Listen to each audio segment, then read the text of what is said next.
Hello, welcome to Dungeoneers Pack, a channel bringing you player-focused discussions and character guides for 5th edition Dungeons & Dragons. My name is Josh, thank you for watching. One out of the 22 new subclasses being added to 5th edition in Tasha's Cauldron of Everything is the Genie Patron Warlock. Out of the confirmed, speculated, and potential subclasses in the new book, this is the one I'm the most excited about. In this video, I'm going to go over the mechanics of the Genie Patron Warlock, give my opinion of the subclass, and provide some ideas of how you can play this subclass in other official 5th edition settings. Before we get started, an easy way to support this channel is to like, share, and subscribe. Also, hit that notification bell to know when new videos are up.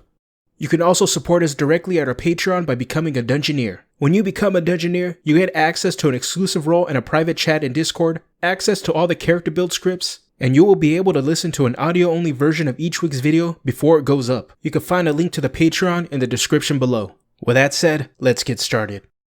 Before looking at what abilities the subclass has to offer, we begin with the choice that will determine the effects these abilities will grant us as we level into the subclass. Unlike other subclass patrons, this subclass provides 4 options based on the different elemental genie. The Tao govern the element of earth, the Jinn control the element of air, the Ifriti wield the element of fire, and the Merid rule the element of water. Our first level 1 feature is an expanded spell list. Based on which genie we choose will grant us extra spells that fit the theme of the genie. All genie warlocks get the following spells: Detect Evil and Good, Phantasmal Force, Create Food and Water, Phantasmal Killer, Creation, and Wish. Warlocks with Tao as their patron get access to Sanctuary, Spike Growth, Meld into Stone, Stone Shape, and Wall of Stone. For Jinn Warlocks, they get access to Thunderwave, Gust of Wind, Wind Wall, Greater Invisibility, and Seeming. Ifriti Warlocks have access to Burning Hands, Scorching Ray, Fireball, Fire Shield, and Flame Strike. And Merid Warlocks have access to Fog Cloud, Blur, Sleet Storm, Control Water, and Cone of Cold. The spells are spot on and oozing with flavor. It would have been a crime if Wish didn't even make the list. The Wish spell alone could be an entire motivation for your character entering the pact with the genie. The spells for each type of genie suggest certain party roles depending on which genie we choose. Most of them lean towards filling the troubleshooter or support roles, each having access to spells that provide utility, buffs, or crowd control effects. The Ifriti spell list on the other hand really suggests going all in on the blaster role. Just the spell list alone shows how our genie choice will impact the subclass's mechanics and influence our roleplay.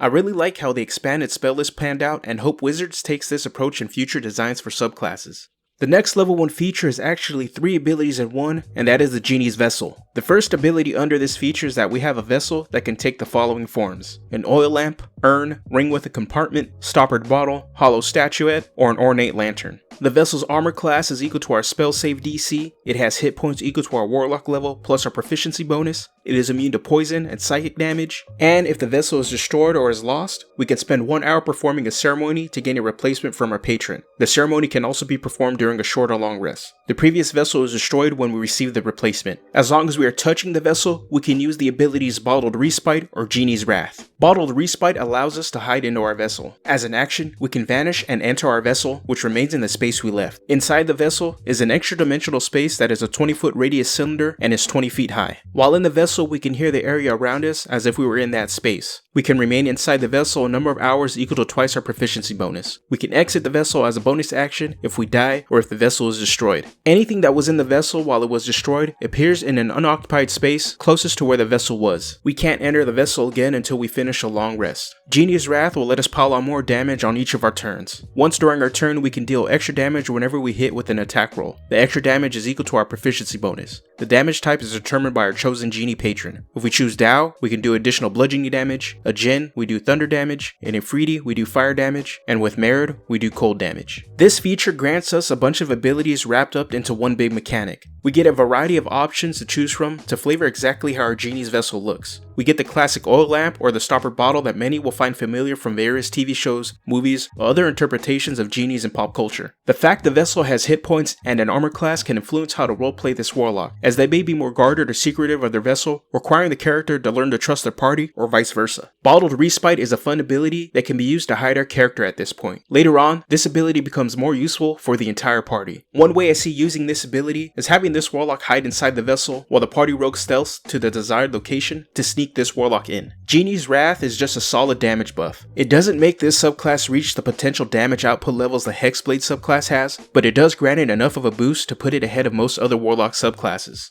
At level 6, we get the Elemental Gift feature. we gain resistance to a damage type determined by our patron. The resistances follow the same damage types we gain from our Genie's Wrath ability. Also, as a bonus action, we gain a flying speed of 30 feet. This lasts for 10 minutes, and during that time we can hover. We can activate this ability a number of times equal to our proficiency bonus, and regain all expended uses after a long rest. This feature is pretty straightforward. The damage resistance is a nice touch, but may or may not come into play depending on the type of enemies your DM will throw at you. The best ability from this feature is the ability to fly. We are able to fly without having to use any of our spellcasting resources, and we can use it multiple times. I have no complaints about this feature, as it provides us with a defensive buff and the utility to move around without having much hindrance in or out of combat. Coming in at level 10, we get an upgrade to our Genie Vessel with a Sanctuary Vessel feature. Whenever we use the bottled Respite ability, we can choose up to 5 willing creatures we see within 30 feet of us, and they are drawn into the vessel with us. As a bonus action, we can eject any number of creatures from the vessel. Everyone is ejected if we leave the vessel, or the vessel becomes destroyed. Also, if anyone remains in the vessel for 10 minutes, they gain the benefit of finishing a short rest, and add our proficiency bonus to the number of hit points they regain if they spend any hit dice as part of the short rest there. Sanctuary Vessel turns bottled Respite into a group buff. It cuts down on short rest times from 1 hour to just 10 minutes, and it adds some healing buffs on top. What stops this from being abused is that we can only do this once per long rest, so there is no need of fear of the party just popping in and out of the Genie Vessel on a whim. The 10-minute short rest is a huge buff, especially in games that do enforce the recovery rules, or are a bit grittier, and rest are the primary resource to recover health.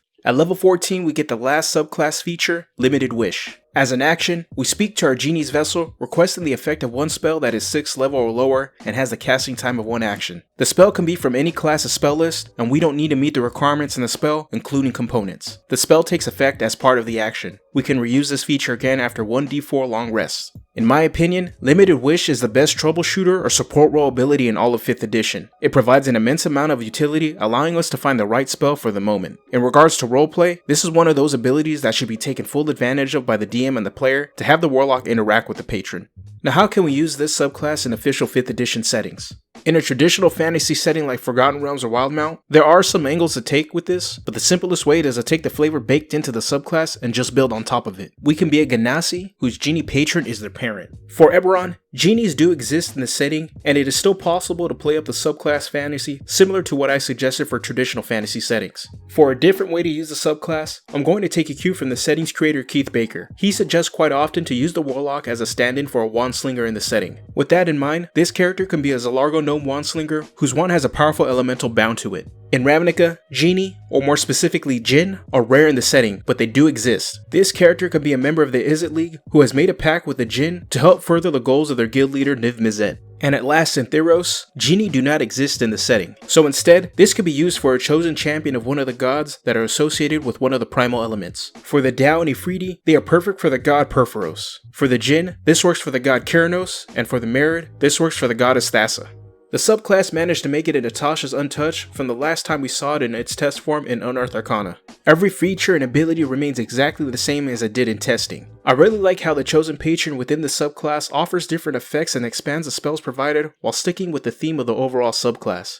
Other Warlock subclasses have a broad enough flavor to include a variety of patrons within the subclass themes, but do not offer different effects or spells based on them. Instead, they still function the same. For example, a Fiend Patron Warlock can choose many devils within the 9 hells as a patron, and each of those devils has their own specialty, but irregardless if your patron is Zerial or Mammon, you still function the exact same way. I hope Wizards decides to make more design choices like this that add more options that influence how the subclass performs for all classes in the future. This sort of design could extend to a proper elemental focused subclass, or even a martial subclass that specializes in specific damage types. With that said, I want to hear from you. What do you think about the Genie Patron Warlock? If you want to see more content like this, let me know down in the comments section. You can also catch me at the Dungeoneers Pack Discord. A link to the Discord can be found in the description below. Alright, I'm out of here. Have a good one.